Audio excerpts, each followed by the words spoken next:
Bien, voy a recoger algo que dices y es el hoy, ¿cierto? Mencionas el hoy y tú haces una conexión, inmediatamente inicias tu libro a ubicar al lector en los años 90 y en esa América Latina que estaba reconociendo en sus constituciones el pluralismo y la inclusión social.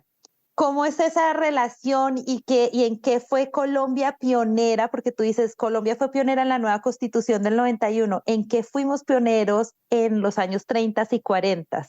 ¿Y qué podrías decir tú, entrando un poco ya en el contenido del libro, de esas diferencias y semejanzas y esos legados que dejó los 30 y los 40 para lo que vimos en los 90? Te hice un montón de Sí, preguntas al tiempo, discúlpame.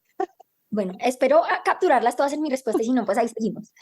Eh, bueno, la Constitución colombiana del 91, pero no es la única, ¿no? En América Latina están surgiendo estas nuevas constituciones en todas partes, que están, ¿no?, redefiniendo estas naciones como multiculturales, pluriétnicas, reconociendo la diversidad de nuestras naciones en esas constituciones.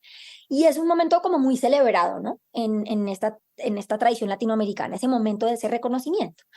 Em, Mi trabajo en los 30 y 40, digamos, yo pienso que de alguna manera lo que yo encontré en los 30 y 40 hace parte de esa misma historia, así que ese momento de los 90 de ese reconocimiento no es tan novedoso como lo pensamos a veces desde nuestros entes más presentistas.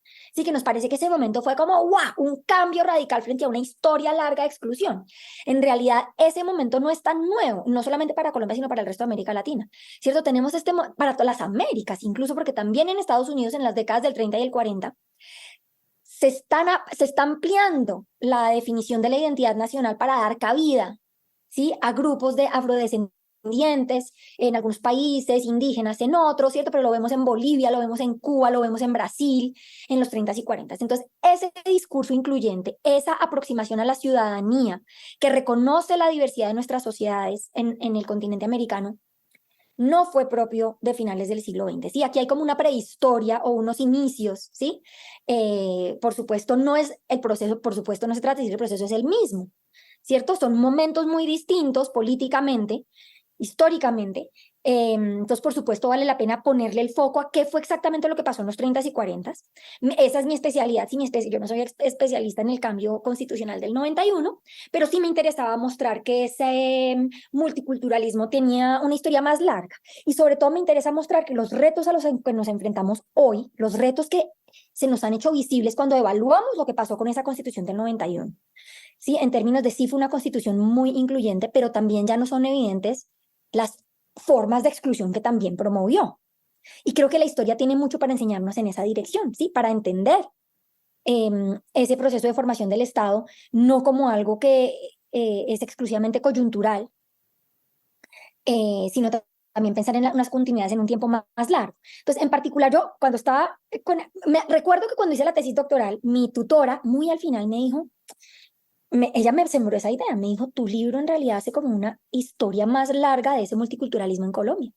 Y yo no entendía en ese momento muy bien.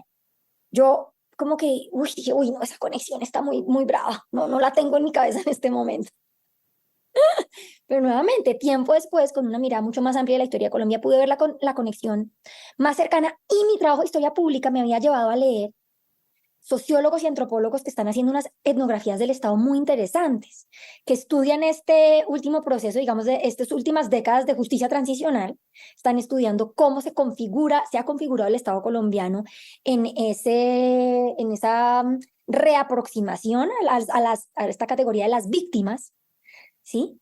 Y me encontré con que estos sociólogos y antropólogos estaban haciendo este argumento de eh, que estos proyectos de inclusión de las últimas décadas, este Estado que se está formando como un Estado incluyente, argumentan ellos que incluyen a la gente no en tanto actores políticos, agentes activos que están demandando derechos, sino en tanto son precarios, en tanto víctimas, ¿sí? En tanto necesitan de ese Estado.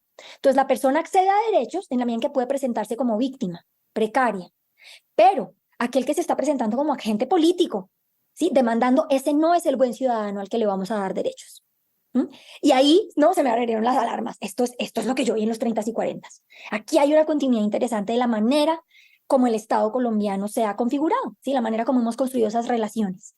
Y pues yo quise señalar esa continuidad pensando en qué tiene para decirle esta investigación de los 30 y 40 a los retos de hoy.